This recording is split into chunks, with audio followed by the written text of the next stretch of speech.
Hello everyone, इस video में हम डिस्कस करेंगे डेटा टाइप्स इन जावास्क्रिप्ट। तो डेटा टाइप कहते किसे हैं?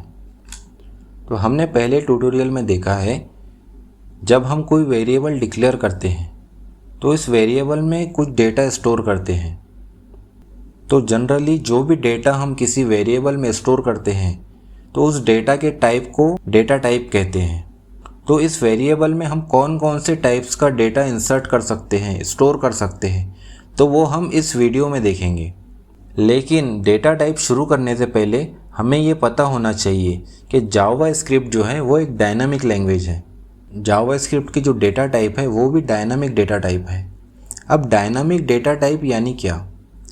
डायनामिक मतलब जब पर्टिकुलर डेटा टाइप का डेटा किसी वेरिएबल में स्टोर होता है तो हम जावा स्क्रिप्ट में ड्यूरिंग रन टाइम उस वेरिएबल में किसी और टाइप का डेटा भी इंसर्ट कर सकते हैं। ये सुनने में बहुत सिंपल लगेगा, लेकिन ये फीचर पिछली लैंग्वेज में अवेलेबल नहीं था। अगर आप सी या C++ जानते हो तो जब भी C और C++ में हमें कोई इंटीजर वैल्यू किसी वेरिएबल में इंसर्ट करनी होती थी तो हमें लिखना होता था int x = 10। और अगर हमें कोई डेसिमल वैल्यू किसी वेरिएबल में स्टोर करनी होती थी तो लिखना होता था float x = 10.5, means float x = वो पर्टिकुलर डेसिमल वैल्यू। अब ये जो डेसिमल वैल्यू है वो हम किसी इंटीजर x वाले वेरिएबल में स्टोर नहीं कर सकते थे। लेकिन जावास्क्रिप्ट में ऐसा नहीं है। जावास्क्रिप्ट में आपको सिर्फ वेरिएबल डिक्लेयर करना होता है, उसकी टाइप स्पेसिफाई नहीं करनी होती। एक बार वेरिएबल डिक्लेयर हो गया, अब हम उस वेरिएबल में कोई भी टाइप का डेटा स्टोर कर सकते हैं। तो चलिए देखते हैं जावास्क्रिप्ट में डेटा के कितने टाइप्स हैं, यानी देखते हैं डेटा टाइप्स इन जावास्क्रिप्ट। तो जावास्क्रिप्ट में दो तरह के डेटा टाइप होते हैं। एक होता है प्रिमिटिव डेटा टाइप और सेकंड है नॉन प्रिमिटिव डेटा टाइप। तो सिर्फ अभी के लिए इतना याद रखना है, प्रिमिटिव इम्यूटेबल होता है, यानी हम उसे मॉडिफाई नहीं कर सकते, और नॉन प्रिमिटिव को हम मॉडिफाई कर सकते हैं।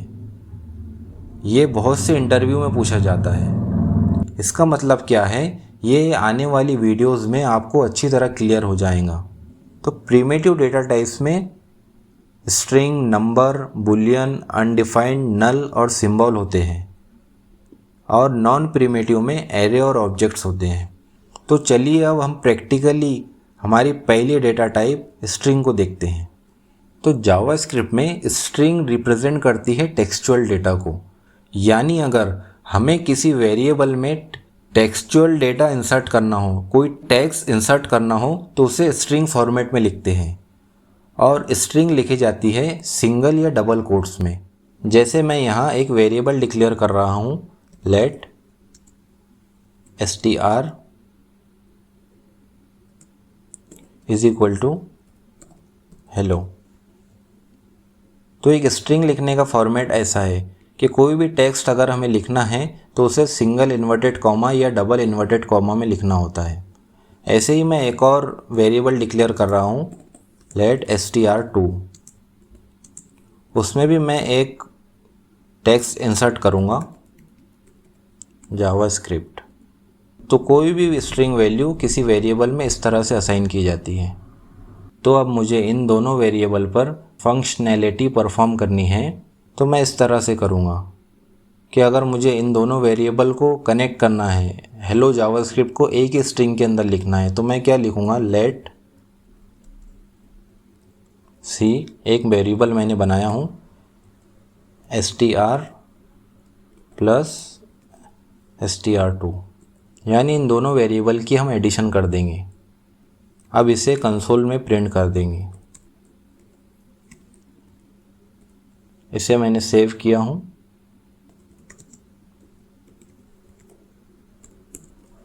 तो हमें आउटपुट मिला है हेलो जावास्क्रिप्ट।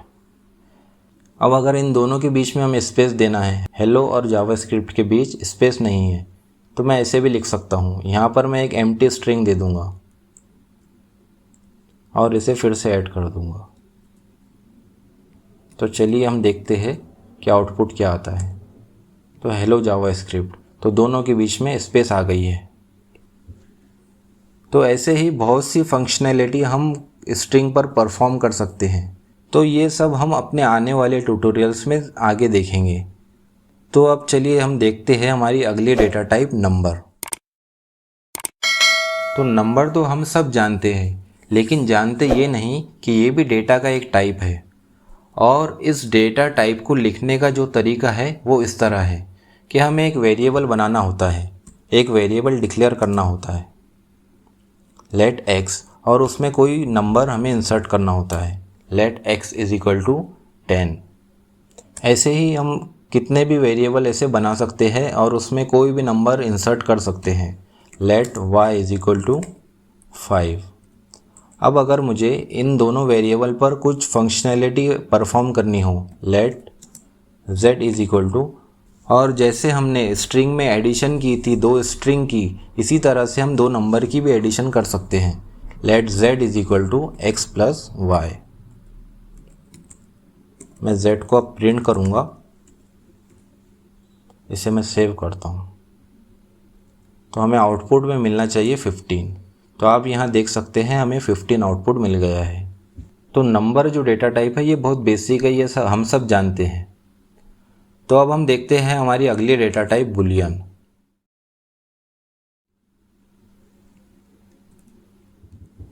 तो बुलियन जो होता है वो लॉजिकल एंटिटी शो करता है, यानी बुलियन में दो तरह की वैल्यू होती है, एक तो उसमें ट्रू होगा या फॉल्स होगा, और इसका यूज़ इफ एल्स स्टेटमेंट में ज़्यादा होता है। तो इफ एल्स स्टेटमेंट क्या होते हैं ये हम अपने आने वाले ट्यूटोरियल्स में देखेंगे। तो अभी हम देखते हैं कि इस बुलियन को किस तरह से लिखते हैं और एक वेरिएबल में बुलियन वैल्यू किस तरह स्टोर करते हैं। तो चलिए देखते हैं। तो सिंपली हमें एक वेरिएबल डिक्लेयर करना है लेट x, और उस वेरिएबल में एक वैल्यू हम स्टोर कर रहे हैं ट्रू, और सिमिलरली एक वेरिएबल है लेट y, उसमें भी एक वैल्यू स्टोर कर रहे हैं फॉल्स। तो कोई भी वेरिएबल में ट्रू और फॉल्स अगर हमने स्टोर किया है तो वो बुलियन वैल्यू कहलाती है। अगर हमें इस वेरिएबल का टाइप चेक करना है तो उसके लिए एक फंक्शन है टाइप ऑफ, स्पेस देखिए उस वेरिएबल का नाम। तो ये हमें शो करेगा कि इस वेरिएबल की टाइप क्या है, डेटा टाइप क्या है। तो जैसे आप यहाँ देख सकते हैं बुलियन प्रिंट हो गया है, इस वेरिएबल की जो डेटा टाइप है वो बुलियन है। ऐसे ही अगर मैं यहाँ पे कोई स्ट्रिंग अगर लिख दूँ let z is equal to ABC, कुछ भी मैं इसके अंदर में लिख दूँ, और इसकी टाइप अगर हमें पता करनी है तो आप यहाँ देख सकते हैं इसकी टाइप हमें मिल गई है स्ट्रिंग। तो टाइप ऑफ फंक्शन वो शो करता है कोई भी वेरिएबल की टाइप को, यानी उसमें किस टाइप का डेटा स्टोर है। तो ये जो बुलियन वैल्यू है वो ज़्यादातर यूज़ होती है इफ एल्स स्टेटमेंट में, तो वो हम अपने आने वाले ट्यूटोरियल्स में देखने वाले हैं। तो चलिए अब देखते हैं हमारी अगली डेटा टाइप अनडिफाइंड।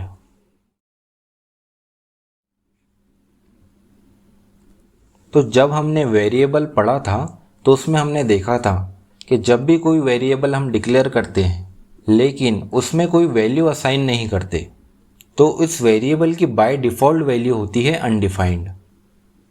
जैसे अगर मैं यहाँ लिखूँ लेट x, मैंने यहाँ पे कोई वैल्यू उसको असाइन नहीं की तो उसकी जो बाय डिफ़ॉल्ट जो वैल्यू होंगी वो होंगी अनडिफाइंड। तो चलिए हम इसे कंसोल करके देख लेते हैं।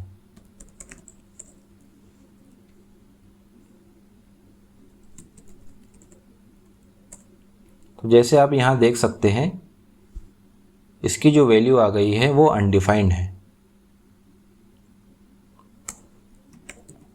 एक और चीज़ यहाँ पे नोट करने की है, इसका जो टाइप होता है वो है अनडिफाइंड का क्या टाइप है। तो ये एक इंटरव्यू में पूछा जाता है what is type of undefined, तो उसका आंसर होगा अनडिफाइंड, कि अनडिफाइंड का जो टाइप होता है वो अनडिफाइंड ही होता है।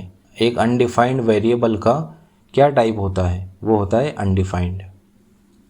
ऐसे ही अनडिफाइंड की तरह एक और डेटा टाइप है नल। नल मीन्स जब भी हम कोई वेरिएबल डिक्लेयर करते हैं लेकिन हमें उसमें कोई वैल्यू असाइन नहीं करनी होती या फिर उसे अनडिफाइंड भी नहीं रहने देना है हमें, तो ऐसे मौके पर हम उस वेरिएबल में एक वैल्यू स्टोर करते हैं जिसे कहते हैं नल वैल्यू।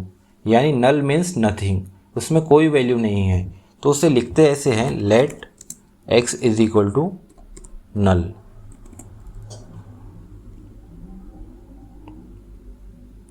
नल मीन्स इसमें अभी कोई वैल्यू नहीं है।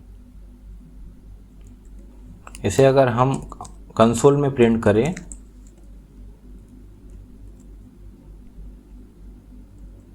तो हमें आउटपुट आएगा नल। ये भी एक इंटरव्यू क्वेश्चन है कि नल वेरिएबल की टाइप क्या होती है।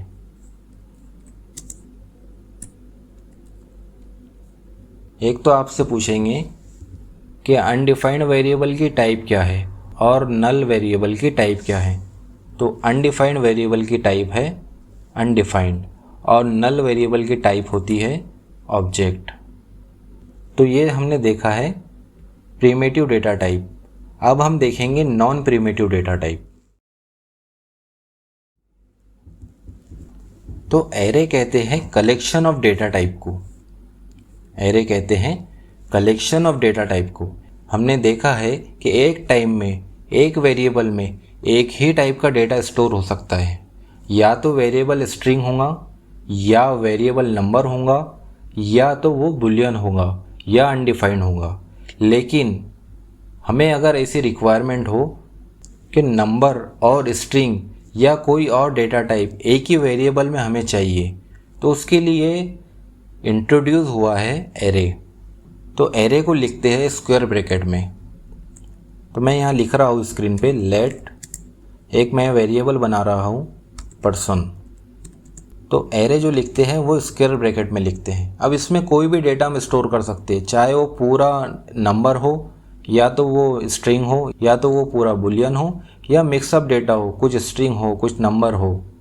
तो मैं यहाँ पे पहले स्ट्रिंग लिखता हूँ, एक नाम लिखा हूँ मैक्स और एक मैं नंबर लिखता हूँ और एक और नंबर और एक बुलियन वैल्यू ट्रू।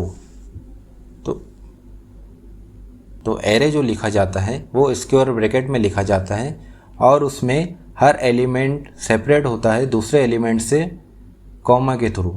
और इसमें एक और चीज़ है कि इस एरे में जो भी एलिमेंट्स है, जैसे मैक्स है, 20 है, 30 है, ट्रू है, वो एक पोजीशन ऑक्यूपाई करते हैं। जैसे ये जो मैक्स है वो 0 पोजीशन पे है और 20 जो है वो फर्स्ट पोजीशन पे है, 30 सेकंड पोजीशन पे और ट्रू थर्ड पोजीशन पे।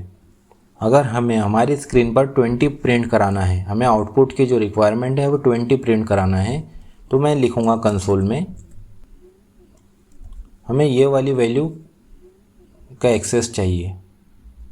तो मैं लिखूँगा पर्सन, इस वेरिएबल का नेम, स्क्वायर ब्रैकेट और इसका index number.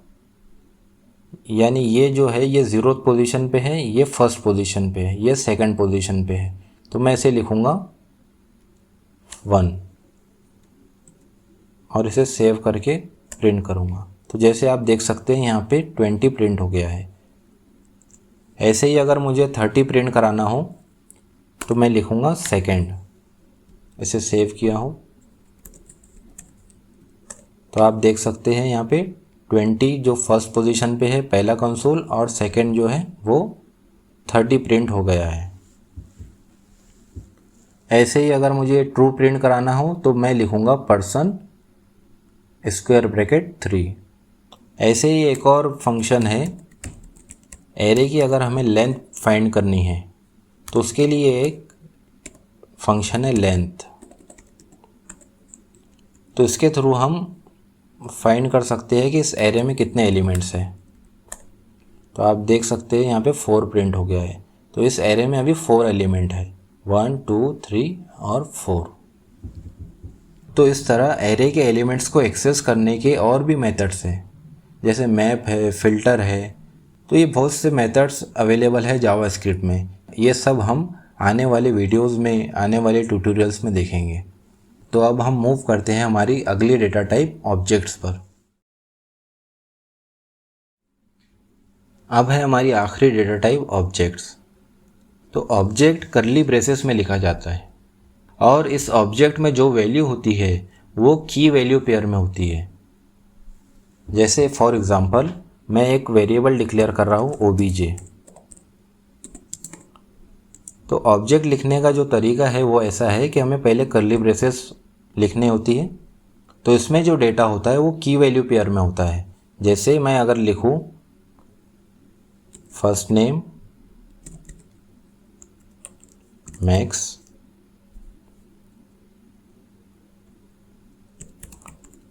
Last name steel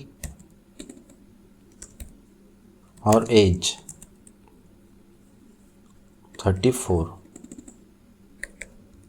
तो एक ऑब्जेक्ट इस तरह लिखा जाता है कि कर्ली ब्रेसेस उसमें की वैल्यू पेयर में, ये उसकी की है, और first name last name as ये उसकी की है, और मैक्स स्टील 34 ये वैल्यूज़ हैं। अब अगर हमें इस ऑब्जेक्ट में से लास्ट नेम को प्रिंट कराना है तो कैसे प्रिंट कराएंगे? तो उसका सिंपल तरीका है कि इसमें एक डॉट ऑपरेटर होता है, उसके थ्रू हम कोई भी वैल्यू को एक्सेस कर सकते हैं। जैसे मैं लिखूँगा OBJ, एक जो वेरिएबल है हमारा उसका नाम डॉट, और जिस वैल्यू को हमें प्रिंट कराना है उस की का नाम। जैसे यहाँ पे हमें स्टील प्रिंट कराना है तो उसकी की का नाम हमें यहाँ लिखना होगा, लास्ट नेम।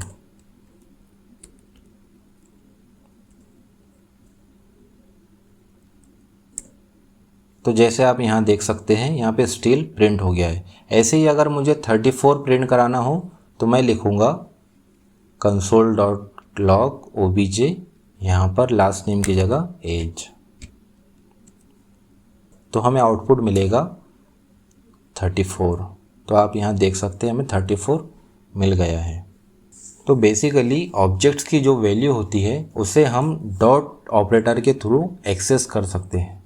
तो ऐसे बहुत सारे ऑपरेशंस हैं जो हम किसी ऑब्जेक्ट पर और एरे पर परफॉर्म कर सकते हैं। वो सब हम अपने आने वाले वीडियोस में देखेंगे।